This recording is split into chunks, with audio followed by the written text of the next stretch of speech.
وآخر دعوانا الحمد لله رب العالمين সংগ্রামী তাওহীদি জনতা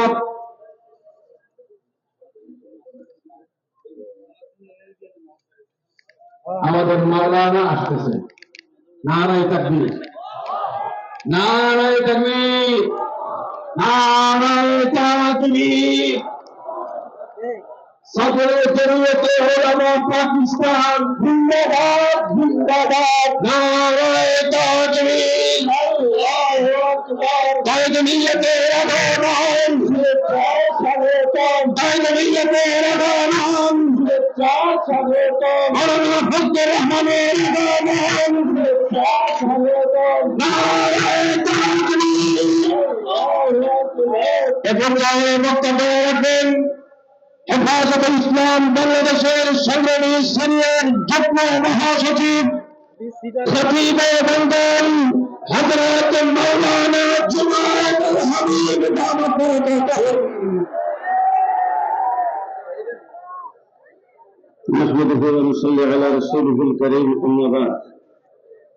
সংগ্রামী সাথী ও বন্ধুগণ, গণপ্রজাতন্ত্রী বাংলাদেশ সরকারের বর্তমান প্রধান উপদেষ্টা, তিনি উপদেষ্টা হওয়ার জন্য যখন বাংলাদেশে আগমন করেছেন, বিমানবন্দরে সাংবাদিকদের সামনে বলেছিলেন সংখ্যালঘুদের নিরাপত্তা জোরদার করতে হবে।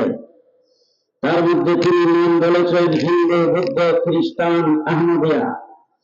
আজকে আমাদের দাবি হল, জনাব প্রধান উপদেষ্টা, আপনি তাদেরকে যেভাবে সংখ্যালঘুদের মধ্যে সামিল করেছেন, নির্বাচী আদেশের মাধ্যমে আমরা চাই হিন্দু, বৌদ্ধ, খ্রিস্টানের মতো তারা বাংলাদেশের সংখ্যালঘু হিসাবে থাকবে। 2 নম্বর কথা বলতে চাই, বাংলাদেশ সাম্প্রদায়িক সম্প্রীতির দেশ। এই দেশে হিন্দু, বৌদ্ধ, খ্রিস্টান সহ অন্যান্য ধর্মাবলম্বীরা পৃথিবীর যে কোনো দেশের চাইতে বেশি নিরাপদ। আমরা তাদের সম্প্রদায়কে নিরাপত্তার জন্য অমুসলিম ঘোষণা দাবি করছি। তারা বাংলাদেশে বসবাস করে, নাগরিক সুবিধা পাবে, মুসলিম হিসাবে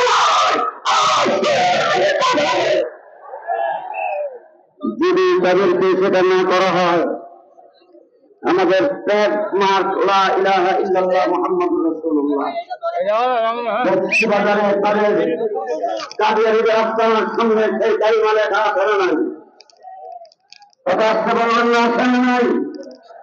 তাদের এবাদতখানার নাম মসজিদ বলে কি বলে না, আমরা তাদের আক্রমণ করতে চাই না, কিন্তু আমরা পৃথিবীতে রাখতে চাই। যদি তাদেরকে অস্ত্রের মুখে মুখে করা হয়, সেই কালিমা সংগঠনের মাধ্যমে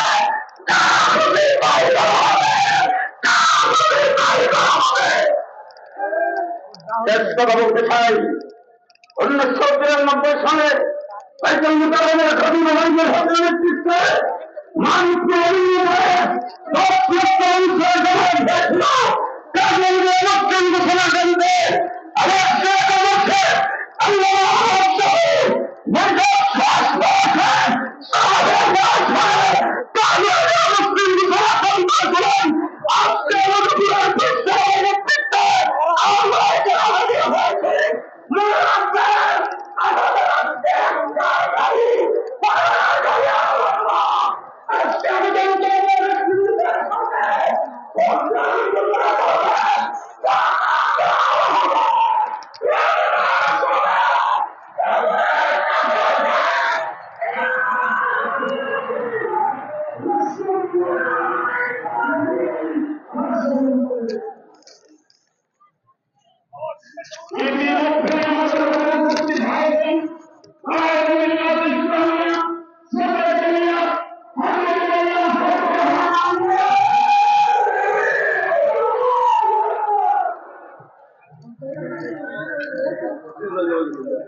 সম্মানিত উপস্থিতি, সময় অতি স্বল্প।